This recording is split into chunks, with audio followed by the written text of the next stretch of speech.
এর ভেতরে দুদিন চলে গেল, অনেক কিছুই বদলে গেছে।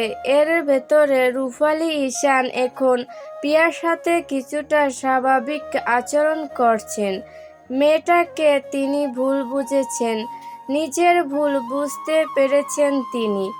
আজ তিনি বুঝতে পারছেন মেয়েটা ভীষণ রকমের ভালো। না মনে কোনো হিংসা আছে, আর না কোনো অহংকার, বরং তিনি মনে করেন তিনি ভুল ছিলেন। পিয়া রূপালী ঈশানের আচরণে খুশি হয়েছে। তিশার সাথে রহিম চাচার বিয়েটা শুধুমাত্র একটা চুক্তি ছিল দুদিনের। শাহজাহান রহিম চাচার সাথে এ বিষয়ে আগেই কথা বলেছিল। তার কথা অনুযায়ী রহিম চাচা সব কাজ করেছিলেন। কাজী সাহেব এসে এমনি মিথ্যা বিয়ের নাটক করেছিলেন। এই বিষয়টা শুধু বাড়ির কয়েকজন লোক জানে, শাহাবুদ্দিন ঈশান, সুলিন ঈশান আর তুষার। মহিলা কাউকে জানানো হয়নি। আজ দীর্ঘ দুদিনের অবসান ঘটিয়ে সেটা প্রকাশ করল শাহজাহান। ডাইনিং রুমে সকলে সোফায় বসে এ বিষয়ে কথা বলছে। রহিম চাচাও আছে। শাহজাহান একেবারে চেয়েছে যাতে তিশা শুধরে যায়, না হলে পরের বার আবার এমন কাজ করবে না, এটা কোনো বিশ্বাস ছিল না। শাহজাহান সেটা ভেবে এমন কঠিন সিদ্ধান্ত নিয়েছিল। হাজার হোক তার কাজিন হয়, ছোটবেলায় অনেক আদর করত মেয়েটাকে, বোন হিসাবেই দেখেছে সব সময়। কিন্তু বড় হওয়ার পর মেয়েটা কেমন যেন তার বিরক্তিতে পরিণত হয়েছে। তার একটাই কারণ, সবসময় তার পেছনে ঘুরঘুর করত। ছোট ছোট পোশাক পরে কতবার যে জড়িয়ে ধরেছে বলার বাহিরে। এসবে শাহজাহান অতিষ্ঠ হয়ে কয়েকবার চড়ও দিয়েছে, অনেক বুঝিয়েছে, কিন্তু তিশা শুধরে যায়নি, বরং যেন আরো লাফিয়েছে। শাহজাহান যে সিদ্ধান্ত নেয় সেটাই করে। তার বিশ্বাস এই কাজটা করলে তিশা নিজেকে শুধরে নিবে, নিজের ভুল বুঝতে পারবে। হলেও তাই। কাল অনেক কেঁদে কেঁদে পিয়ার কাছে মাপ চেয়েছে। ডাইনিং রুমে সবাই তিশার বিয়ে নিয়ে আলোচনা করেছেন। এই চুক্তির বিয়েটা শুধু তাদের বাড়ির মানুষই জানে, বাহিরের কোনো মানুষ জানে না। ঈশান বাড়ির বলে কথা, ডাকনাম তো আছেই। এটা যদি মানুষজন শুনে কি বলবে?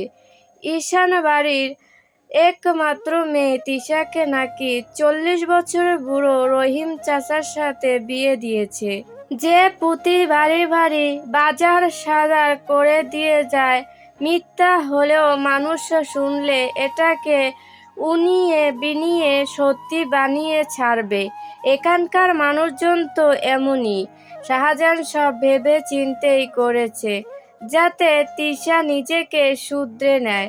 সবাই চায় খুব দ্রুত তিশার জন্য জায়গা বিয়ে দিয়ে দিতে। ইতিমধ্যে পাত্র রেডিও করে ফেলেছে, ভালো ডাকনাম আছে, এসব নিয়ে কথা বলছেন তারা।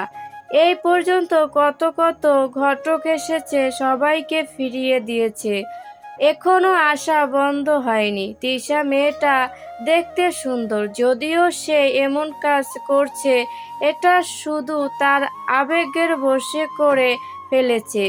ভালোবাসার মানুষকে অন্যের সাথে দেখলে কারই বা খারাপ না লাগে। তিশার বেলাও তাই। ভাবছিল হয়তো পিয়াকে দোষারোপ করলে শাহজাহান পিয়াকে ছেড়ে দিবে আর সে বিয়ে করবে, কিন্তু সব ভাবনায় কি আর সত্যি হয়? তিশার ভাবনাও সত্যি হয়নি। বিকেল 4:10 পিয়া ছাদে এসে দাঁড়িয়েছে। তার মনটা বেশ ফুরফুরে। এই বাড়ির ছাদের সাথে যেন তার একটা অন্যরকম সৌনিকতা গড়ে উঠেছে। উঠলেই মন জুড়িয়ে যায়। ছাদের একপাশে বিশালকার ছড়ানো একটা বাগান, বিলাস গাছ, যেটা ছাদের সৌন্দর্য বাড়িয়েছে দ্বিগুণ।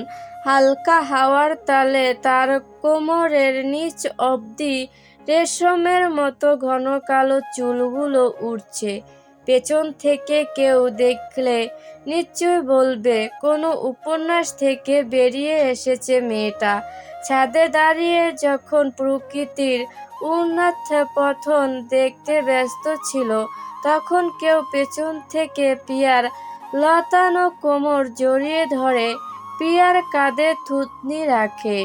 পিয়া খানিকটা কেঁপে উঠল। হ্যাঁ, লোকটাকে সে খুব করেই চিনে, ভীষণ রকমের আপন তার। তার শরীরের গন্ধই তার প্রমাণ। পিয়া বুঝতে বাকি নেই এটা শাহজাহান। সে নড়েচড়ে উঠল।